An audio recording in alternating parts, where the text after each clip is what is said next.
2 Samuel அதிகாரம் 1.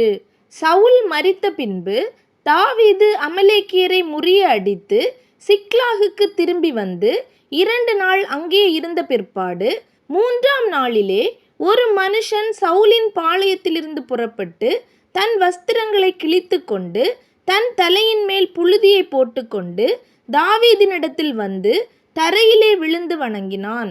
தாவீது அவனை பார்த்து, நீ எங்கே இருந்து வந்தாய் என்று கேட்டதற்கு அவன், இஸ்ரவேலின் பாளையத்திலிருந்து தப்பி வந்தேன் என்றான்.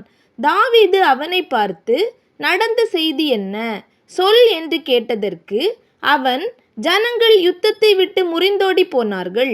ஜனங்களில் அநேகம் பேர் விழுந்து மடிந்து போனார்கள்.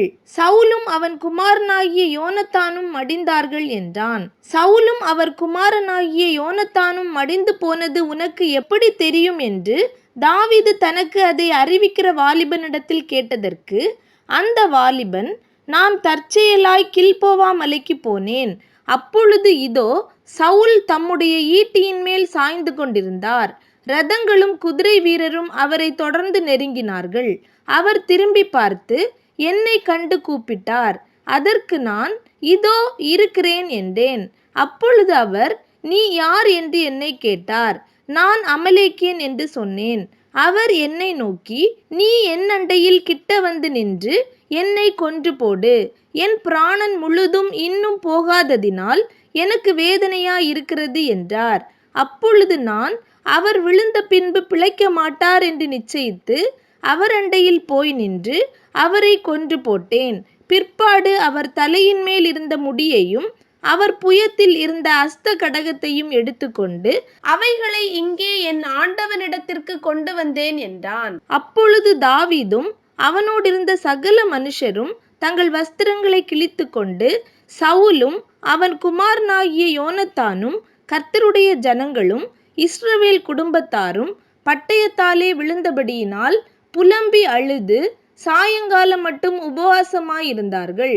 தாவீது அதை தனக்கு அறிவித்த வாலிபனை பார்த்து, நீ எவ்விடத்தான் என்று கேட்டதற்கு அவன், நான் அந்நிய ஜாதியானுடைய மகன், நான் அமலேக்கியன் என்றான். தாவீது அவனை நோக்கி, கர்த்தர் அபிஷேகம் பண்ணினவரை கொன்று போடும்படி நீ உன் கையை நீட்ட பயப்படாமற் போனது என்ன என்று சொல்லி வாலிபரில் ஒருவனை கூப்பிட்டு, நீ கிட்ட போய் அவன் மேல் விழுந்து அவனை வெட்டு என்றான். அவன் அவனை வெட்டினான். அவன் செத்தான். தாவீது அவனை பார்த்து, உன் இரத்தப்பழி உன் தலையின் மேல் இருப்பதாக. கர்த்தர் அபிஷேகம் பண்ணினவரை நான் கொன்று போட்டேன் என்று உன் வாயே உனக்கு விரோதமான சாட்சி சொல்லிற்று என்றான். தாவீது சவுலின் பேரிலும் அவன் குமாரனாகிய யோனத்தானின் பேரிலும் புலம்பல் பாடினான். வில் வித்தையை யூதா புத்திரருக்கு கற்றுக் கொடுக்கும்படி கட்டளையிட்டான். அது யாசேரின் புஸ்தகத்தில் எழுதியிருக்கிறது. அவன் பாடின புலம்பலாவது, இஸ்ரவேலின் அலங்காரம் உயர்ந்த ஸ்தானங்களில் அதமாயிற்று. பராக்கிரமசாலிகள் விழுந்து போனார்கள். பெலிஸ்தரின் குமாரத்திகள் சந்தோஷப்படாதபடிக்கும் விருத்த சேதனமில்லாதவர்களின் குமாரத்திகள் களி கூறாதபடிக்கும் அதை காத் பட்டணத்தில் அறிவியாமலும் அஸ்கலோனின் வீதிகளில் பிரஸ்தாபப்படுத்தாமலும் இருங்கள். கில்போவா மலைகளே, உங்கள் மேல் பனியும் மழையும் பெய்யாமலும் காணிக்கைக்கு ஏற்ற பலன் தரும் வயல்கள் இராமலும் போவதாக. அங்கே பராக்கிரமசாலிகளுடைய கேடகம் அவமதிக்கப்பட்டது. சவுல் தைலத்தால் அபிஷேகம் பண்ணப்படாதவர் போல அவர் கேடகமும் அவமதிக்கப்பட்டதே. கொலை உண்டவர்களின் இரத்தத்தை குடியாமலும் பராக்கிரமசாலிகளின் நிணத்தை உண்ணாமலும் யோனத்தானுடைய வில் பின்வாங்கினதில்லை.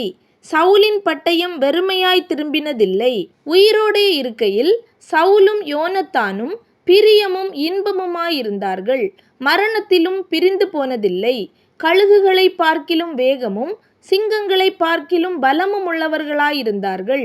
இஸ்ரவேலின் குமாரத்திகளே, உங்களுக்கு இரத்தாம்பரத்தை சிறப்பாய் உடுப்பித்து உங்கள் உடையின் மேல் பொன் ஆபரங்களை தரிப்பித்து சவுலுக்காக அழுது புலம்புங்கள். போர் முகத்தில் பராக்கிரமசாலிகள் விழுந்தார்களே. யோனத்தானே, உயரமான ஸ்தலங்களிலே வெட்டுண்டு போனாயே. என் சகோதரனாகிய யோனத்தானே, உனக்காக நான் வியாகுலப்படுகிறேன். நீ எனக்கு வெகு இன்பமாயிருந்தாய். உன் சிநேகம் ஆச்சரியமாயிருந்தது.